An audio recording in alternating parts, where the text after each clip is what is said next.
Hello ladies and gents, it's EZScape, and today I'll be going over the top 10 biggest skips in speedrunning part 3. There are 2 other parts to this video, so I'd recommend checking them out before watching this one, because I won't be including the same skips. That's all I have to say guys, I hope you enjoy. The first skip on this list is going to be from Paper Mario, the Thousand-Year Door. This skip was originally found by using an action replay to do a moon jump glitch, which would let you access a loading zone out of bounds. For 3 years it had been speculated that you could access this loading zone from elsewhere, until 8 months ago the sought out after skip was discovered. By doing a plethora of different tricks, you'll be able to force Yoshi out of bounds, teleport to him while out of bounds, and then use encounters to do a double jump glitch to angle Mario in a way that he'll go under the stage and walk into a loading zone. This skip skips chapters 4, 5, and 6, as well as Riddle Towers, saving over an hour from the speedrun. I don't have time to explain the full glitch in this video, but if you want to hear a detailed explanation of the glitch, I'll be linking a video made by Maleo, one of the glitch discoverers, in the description. The next big skip on our list is a pretty crazy glitch in Dark Cloud that was found recently in July of 2016. After restoring Gaffer's Buggy, which gives you access to a shop in Dark Cloud, it's time to start heavily messing with the game.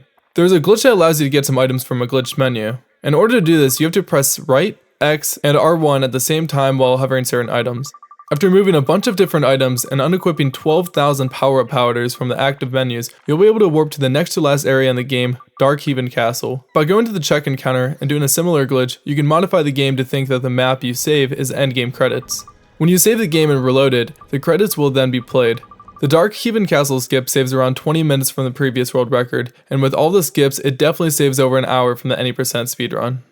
In Diablo 1, there is a very essential item you need to get that allows you to skip a large % of the game, called the Book of Teleport. After duping your gold and praising to RNGesus every time you reload the game in hopes that the shopkeeper will be selling the Book of Teleport, you'll now be able to use it to, well, teleport. The Book of Teleport allows you to teleport through different rooms in Diablo until you finally find the end. Since this game is heavily RNG based, it's extremely hard to tell how much time this trick saves individually, but it has helped speedrunners to complete the entire game in under 13 minutes. The next skip on our list is a warp glitch, or also known as a kiln skip in Dark Souls. This skip is used to skip to the final area of the game called the Kiln of the First Flame. Normally in any playthrough of this game, after defeating the bosses Ornstein and Smog, you will receive an item called the Lord Vessel. After defeating the 4 Lord bosses, you will be able to fill the Lord Vessels with their souls and use this to enter the kiln.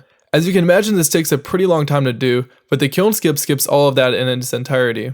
There are a few different ways to perform this skip, but they all have to do with quitting the game during the loading screen. When you do this, the game won't remember your exact location, and it will send you to the area's default location that you warped from. By doing this at the kiln, you'll be able to skip behind the door that requires a full Lord Vessel, saving about 23 minutes from the speedrun. Castlevania Symphony of the Night has a really cool skip that bypasses a relic requirement to get to the elevator, which leads you to the last boss in the game. You get these relics usually by defeating bosses, so by skipping acquiring relics, you also skip having to defeat certain bosses. You can perform relic skip by going to the room right before the save room before the elevator. If you backdash during a heart refresh, which is basically like a pause buffer used to make sure you're in the correct pixel, into the next room, it will skip you right past the save room. If you turn into a bat while going through the save room, you can clip into the ceiling and get yourself to the elevator, which leads you to the chambers of the final boss Dracula. This is an Alucard only glitch in Symphony of the Night. Yuffie warping is an incredible skip in Final Fantasy VII. It is a PC exclusive skip and allows speedrunners to warp to almost any area in the game. In order to perform this glitch, you need to have a save file that doesn't have one of the characters in the game, named Yuffie, unlocked. The way you get Yuffie to join your party is when you encounter her in the woods under the name Mystery Ninja, and then defeat her. To perform Yuffie warping, you must first get a game over in any non-world map battle or the Diamond Weapon boss battle. Afterwards, you need to load the save file that doesn't have Yuffie unlocked. After finding the Mystery Ninja and defeating them, the game will usually take you to the area in which you can recruit Yuffie, but instead the game will warp you to the area where you had your last game over. This can be used to skip very large portions of the game and saves almost 5 hours from the any % speedruns that are not ran on PC. Fallout 3 is an incredible sequence break that allows you to skip from the very first quest in the game, Escape, to the third to the last quest in the game, Finding the Garden of Eden, skipping 7 of the 11 major quests. This is done by abusing the loading mechanics of the game. Much like with Oblivion we spoke about in part 2 of Biggest Skips, when you load Fallout 3, it loads your character and the floor first, then it loads the rest of the objects. If you quick save and load the game quickly while moving into a wall, it's possible to clip through it. However, when you clip out of bounds, the developers made it that when it happens, you get sent to a default spawn location. Depending where you clip at, you save quite a bit of time clipping at specific spots. You can use this glitch to get to Vault 87 early. At Vault 87, you can use the glitch again to get yourself to a fire alarm, which will start the quest Finding the Garden of Eden, effectively skipping a large portion of the game. Alright guys, the next skip I'm going to be going over is one of the most well-known skips in all of speedrunning, which is the wrong warp in Super Mario Bros. 3, which was even featured 5 months ago on the Stephen Colbert Show. During the speedrun of Super Mario Bros. 3, speedrunners will quickly find the 2 warp whistles that are hidden in World 1, which allow you to warp to a different set of levels. By using them both, you can skip your way to World 7, which is the area in which you'll be able to do the wrong warp. There's an invisible pipe in level 7-1 that will execute incorrect instructions by the game. This game reads instructions by using values in the game, including Mario's position on the x-axis, the amount of enemies on screen, and where the enemies are located. You can modify all of these values by using Mario, but it's very difficult to do. If everything is in the correct location after entering the pipe, the game will skip you straight to the end where Peach is, and the credits will play. This skip saves a little over 7 minutes from the speedrun, which is roughly 70% of the speedrun. The next big skips I'm going to be going over are the skips in Jak and Daxter. And yes, that is correct, I did say skips. Not that there are multiple huge skips in Jak and Daxter, but each game in the Jak and Daxter trilogy all contain really big skips, so I thought I would include them all and put them in the number 2 spot for this top 10. So starting off with Jak and Daxter, or Jak 1, will be the lava tube skip. By doing an extended uppercut, you can get Jak out of bounds. Next you'll want to go to the area and out of bounds that the game thinks is part of the lava tube. While in this area and standing completely still, Jak will go into his idle animation, which when you do this will save the checkpoint of the area you're standing in. Next you traverse through the volcanic crater while avoiding the lava tube checkpoints. Eventually you can get to an area where you can deload the volcanic crater so that when you die, the game will put you in the second checkpoint of the lava tube, which skips a lot of the game, including receiving 72 power cells. This skip saves 30 minutes from the any % speedrun. The next skip is a Mars tomb skip in Jak 2. This game has restricted areas which require card keys to get through, but speedrunners found some spots that they are able to go out of bounds on to get through 2 of these barriers. Next, by getting yourself to Mars tomb through loads of more clips, you will trigger a cutscene that has you play as Daxter, where he gets chased by a spider. After this, the game thinks that you are actually this far into the game, and you'll have every gun unlocked in the jet board as well, skipping roughly 50% of the storyline.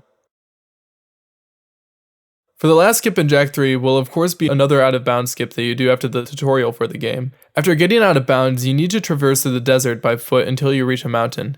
You can skip a lot of loading zones by walking through these mountains. This makes some of the rocks deload and allows you to get on a second plane of water beneath the normal one to swim to the monk temple. Once you're here, you do some more out of bounds to reach an area of the game you're not supposed to reach, which has the game put you into a mission. After completing this mission, you'll be in the very last few missions of the game.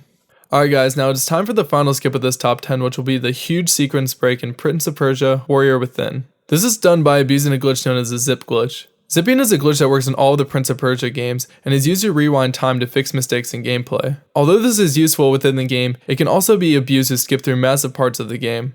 By performing the rewind and doing an action, you can perform a series of inputs which will boost that action and propel you forward while avoiding collision. While this glitch is present in most, if not all, Prince of Persia games, the reason why this skips more in Warrior Within is because Warrior Within is open world, where the other games are not. This means you can access most of the world from any point in the game, sort of like other open world games like Skyrim. By doing the zip glitch at the area you see on screen, you skip to an area of the game you're not supposed to have unlocked yet. There's a fountain right next to this area, which fountains are basically the checkpoints within the game. After this, you need to go to the foundry and die. After you die at the foundry, the game will change your storyline counter to this area in the game, and you will now skip to almost the very end of the game. This skip saves roughly 2 hours from the no major glitches speedrun. Alright everybody, I hope you enjoyed the video. This unfortunately will probably be the last part of the series since I've covered majority of the major skips in speedrunning. I know a lot of you guys requested a lot of really cool games, but when I went into researching them, they didn't really have a big skip, but mainly a glitch or trick that was used multiple times in the run, so really wouldn't fit in with this top 10. Although this is going to lead us on to our next top 10 of this sorts, which will be top 10 glitches or tricks in speedrunning, where I'll be going over those games. So make sure you guys leave a subscription and hit that little bell so you can be alerted for whenever I do upload that video. If you guys enjoyed this video, I'd appreciate it if you left a like, because that's the best way to show support for these videos. Also, a huge thanks to all of the speedrunners that helped me with the descriptions for each game. That's all I have to say, guys, so as always, goodbye and have a beautiful life. I wanna roll with your body to the sunrise. We can do anything like Showtime. I'm just waiting on you to bring it up for me. Bring it up.